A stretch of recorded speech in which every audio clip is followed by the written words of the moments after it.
Well, that was fun. That's why we all came here. You know, me, the players, our staff, to win games like that in front of our community, to have a distinct home field advantage, and you know, true Kansas State fans that just show up. They don't leave. They cheer for the last out, and they got to see a great ninth. Their loyalty paid them off, and I'm glad our kids paid them off to have that ninth inning and a great comeback, Kansas State style win. You know, keep fighting, and just really proud of our guys. No one panicked, especially that last inning. And your mindset is to stack mature at bat after mature at bat, and try not to hit a 5-run home run. Stay within yourself.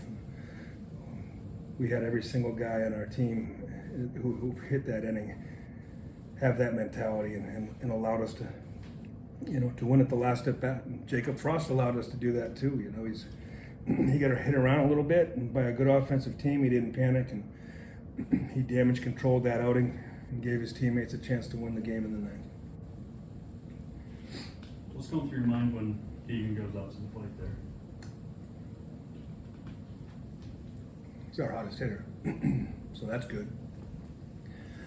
Honestly, we had so many substitutions that inning. We had a pinch hitter and we had 2 pinch runners, and I was trying to map together a defense if that thing went into extra innings. It would have been really challenging. So I missed his at-bat because I was going through my lineup sheet to see what team I could put on the field. And I actually said to Coach Waits, I'm like, we got to win it here, man, because I don't even know if we could put guys in their normal positions for the 10th inning. You know, so we went all in, and I was just hoping Keegan would stay hot and put a good swing on it, because honestly, it would have been challenging for us to piece together a defensive lineup in the 10th. You said it often, Friday's the most important game. Is it more important against that team leading the conference right now? I think every game's super important right now as we build our resume. You know, who we are in the Big 12, who we are in the RPI, who we are in the eyes of the national committee. That's all we're driven to do, is to put ourselves in position to make another run like we did last year. So every game is critical here as we get down to our last 5. And winning series is very important, so it gives you a lot of leverage and momentum going into game 2 and game 3, winning a game like that. What's made this team such a good home run hitting team this year? Oh, you hear me say it all the time. Austin Waits is the best hitting coach in the country. Not necessarily just mechanics of hitting, but his preparation that he has versus every pitcher that we face, that he gives to the players, is a weapon in itself. It might be a good profile article for you. You know, really great story. He's the first kid I recruited at Virginia Tech.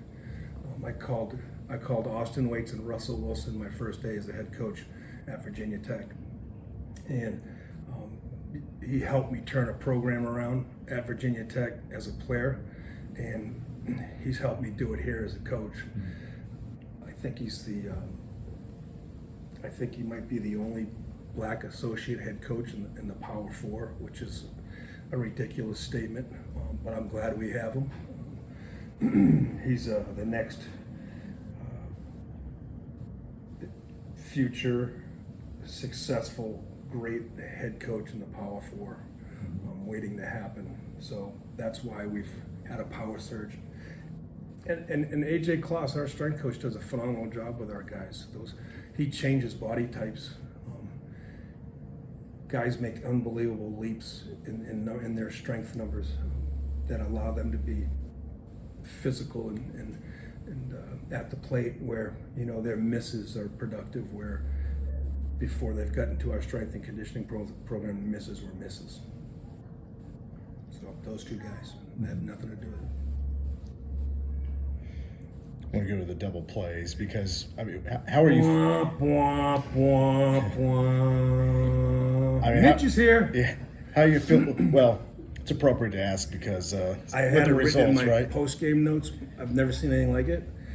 And a botched double play is what extended that inning, you know. And I was like you. Here we go again.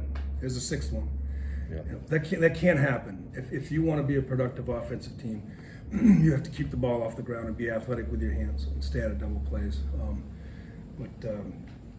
They just made some good pitches. Believe me, our guys are going up there trying like crazy to keep the ball off the ground. So that should tell you the stuff that they faced tonight. How about a bounce back outing for Frost to get you nearly 7 innings and striking out 9? Striking out 9, you know, against the top offensive team in the conference. You know, third, they're really good. It's a veteran group. But what I loved about his outing was, you know, when he got touched up, it didn't rattle him. He got back in there and made big pitches. To get that triple with 1 out, you know, after he gave up 3 runs that inning and he went strikeout. That's a heck of a job, right? That allows us to win the game in the 9th, you know. And I just thought he was awesome tonight. I took a mound visit to slow down the momentum of the game, but and to also tell him, keep doing your thing. The ball's jumping out of your hand. You've won a lot of games, Pete. I'm just kind of rattling my brain here. Do you recall one where you scored 6th in the 9th to win?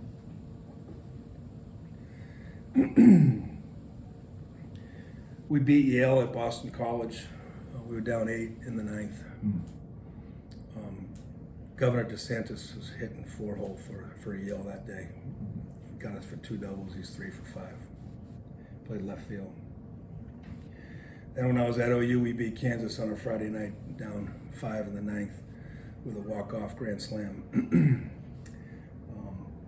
Those are special wins. That's why I can reiterate them and tell you exactly what happened in those. And this will be another one when I'm asked that question down the road. They're really special wins. They are, and they don't come around too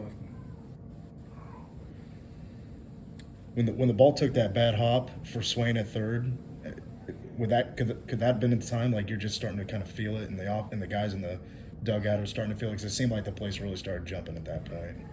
Yeah, we had a lot of stuff go our way that inning. You know, we get that super high chopper. We get another chopper that AJ beats it out at first, and Swain doesn't make that play. Then they can't turn the double play. I mean, that's the only way to overcome a 5-run lead is to have so many things go your way. You know, we still had 1 out. You know, they walk Max, which I would have too. You get 4 at each base, but unfortunately it was Keegan who was up. And, you know, they go 0-2 on him, and he battles back and puts a great swing on it, using the whole field. But yeah, that was a special win, and you know, you got to get lucky too sometimes. Believe me, I know that with this game. What went into starting Nick tonight at DH? He had a really good week. We went live this week, scrimmages. He had a really good week, and righties are hitting 100 points higher off the kid Kern than lefties. I don't think he would have been a good matchup for Sam Flores, so glad we did. Had a good night. Of course, poor kid gets hurt. He had a walk, he had a hit a ball on the screws in that double play. You know, yeah, I thought he was really good tonight too, and he like I said, he's had a good 7-day stretch in our program, and we'll see if we can get him going again. And then the poor kid gets a hammy on the base. That's the 3rd one we've had running to first base this year, so hopefully we can get him back here soon. Good. Thanks, guys. Thanks, Coach. Yep.